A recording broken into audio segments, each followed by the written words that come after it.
tout le monde. Bonsoir, chers membres du jury. Bonsoir, chers invités. Je me nomme Céline Mounoumbaye. Je suis étudiant en licence 3 à l'Institut IPR.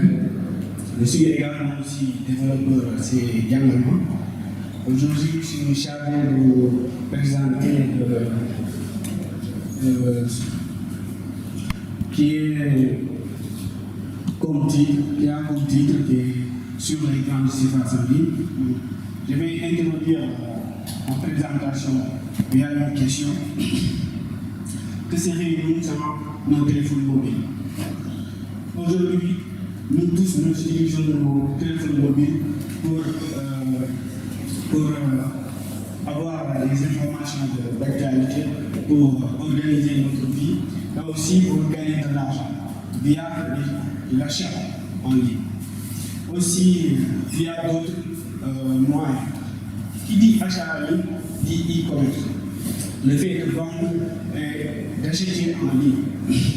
Aujourd'hui, l'e-commerce a connu une révolution importante avec l'apparition des grandes surfaces en ligne. Maintenant, avec cette apparition des grandes surfaces en ligne, qui sont des sites e-commerce qui regroupent plusieurs produits de différentes catégories où on peut acheter des produits de diverses catégories. Maintenant, avec cette apparition des grandes surfaces en ligne, il y a aussi l'avènement des réseaux sociaux.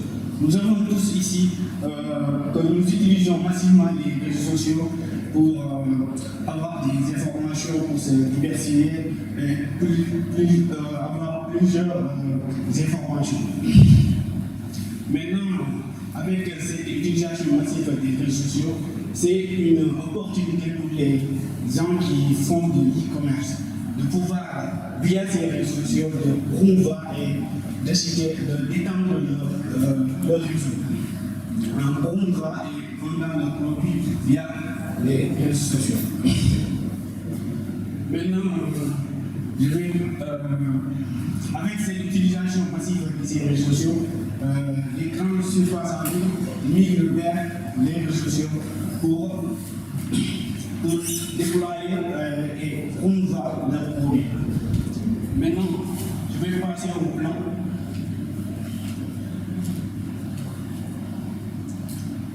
Nous allons parler de l'historique et modèle économique, impact des réseaux sociaux et présentation de la solution de son fonctionnement, le modèle conceptuel et ensuite la conclusion.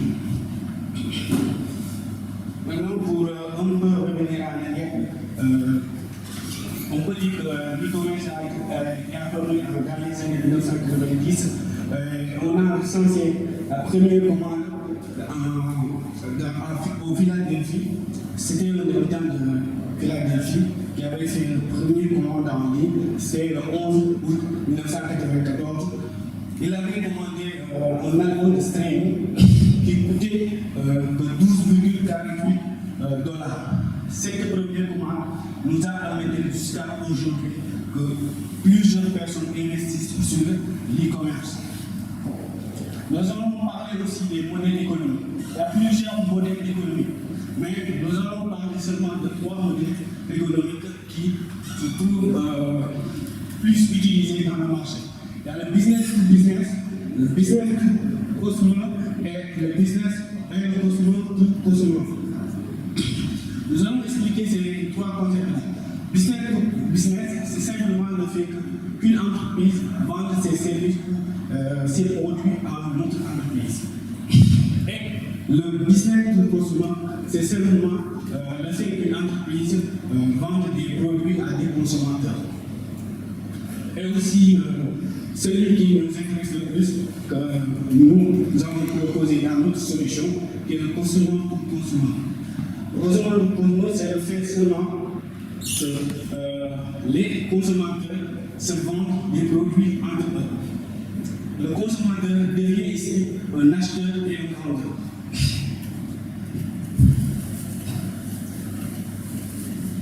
Donc l'impact des réseaux sociaux. Je disais que plusieurs personnes utilisaient les réseaux sociaux pour promouvoir et vendre leurs produits. Nous avons l'exemple de Jumia sur Facebook qui fait des publications via ces réseaux sociaux. Ce qui ferait qu'on utilise, Jumia utilise Facebook régulièrement pour promouvoir et vendre ses produits. Bon, j'ai un autre exemple aussi. Le fait qu'on a plusieurs, dans mon contact WhatsApp, on a forcément une personne qui publie tout le temps ses produits via les stats. Et ça, c'est l'utilisation des réseaux sociaux. Il a utilisé WhatsApp pour promouvoir et vendre son produit, ses produits bien, via cette utilisation. C'est ça qui fait l'impact des réseaux sociaux avec l'e-commerce.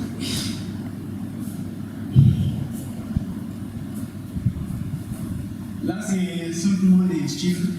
Ici, on a l'utilisation de Facebook pour et Instagram, et Pinterest et TikTok. Pour Facebook, il y a 50% on utilise 50%.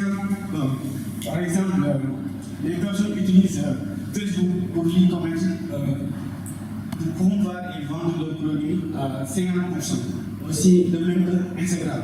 Maintenant, pour Pinterest, il est un peu en dessous de, parce que Pinterest offre également des possibilités de vente en ligne. TikTok. TikTok est apparu récemment, mais il est largement utilisé par de nombreuses personnes. Nous avons vu que les lives TikTok, les gens font des lives TikTok pour vendre leurs produits et pouvoir écouler rapidement leurs produits. Il y a plusieurs exemples.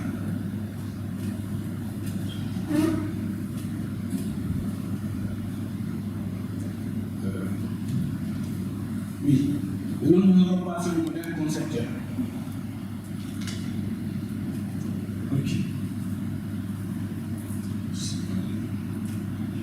Maintenant, nous allons parler de notre solution.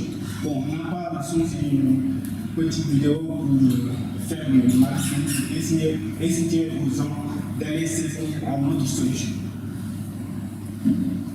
La solution que nous proposons, c'est d'assembler ces deux domaines, qui est le commerce en ligne,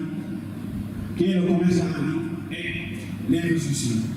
Nous allons prendre les fonctionnalités de l'e-commerce et d'autres fonctionnalités des réseaux sociaux et on va assembler ça pour créer une plateforme innovante permettant aux utilisateurs d'acheter et de vendre en ligne.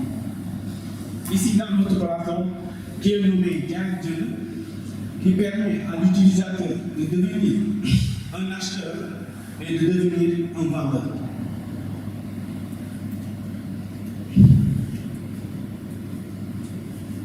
Maintenant, nous allons vous parler un peu comment l'utilisation se fait. Premièrement, l'utilisateur va s'inscrire et avoir son espace pour commencer à défiler et voir les différents produits. Là, les clients, l'utilisateur est un acheteur. Pour le moment, n'a pas encore publié le produit, n'a pas encore fait ses différentes catégories. Maintenant, il va défiler et voir les différents produits et commander. Et pour faire ces commandes, il va simplement cliquer sur commander. Et nous, notre modèle de commande est un peu différent. Parce que qui dit commander va immédiatement penser système de paiement. Ici, nous allons donner l'opportunité à l'acheteur et au vendeur de pouvoir payer via le système de paiement qu'ils veulent.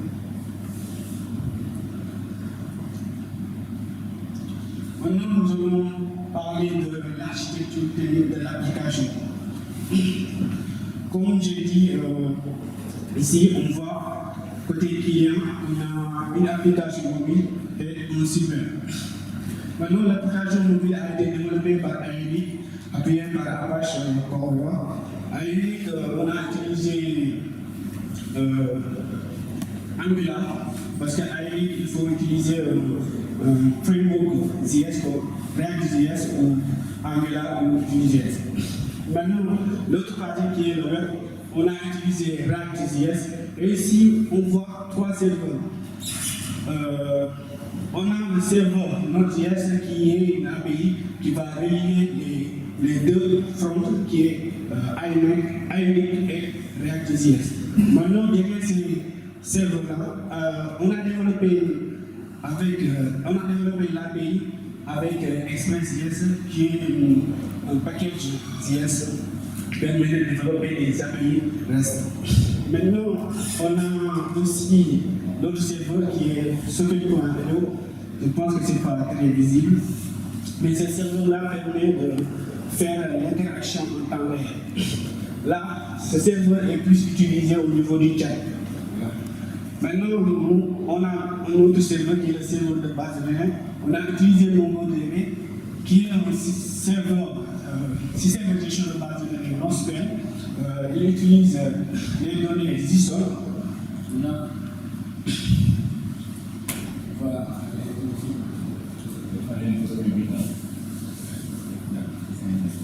Modèle, là, c'est le système de commande. Comme je dis, notre système de commande est un peu différent. Là, on a les clients, acheteurs et les clients vendeurs. Comme j'ai dit, quand il va définir au niveau des produits, il va voir l'ensemble des produits, il pourra filtrer, il pourra faire des recherches au niveau des produits et faire des filtrages par catégorie. Et là, quand il va faire une commande, quand il clique sur commander, notre plateforme va immédiatement envoyer une notification au vendeur. Et le vendeur va lui répondre au niveau du chat. Et cela, la plateforme va immédiatement enregistrer au niveau du panier le produit qu'il a commandé. Et maintenant, le vendeur va envoyer un autre message pour répondre à l'acheteur qu'il a reçu. Il a eu la notification que vous avez commandé son produit. Et maintenant, là, la discussion commence pour discuter de comment se fera le paiement et la livraison. C'est au niveau du chat qu'ils vont discuter de cela.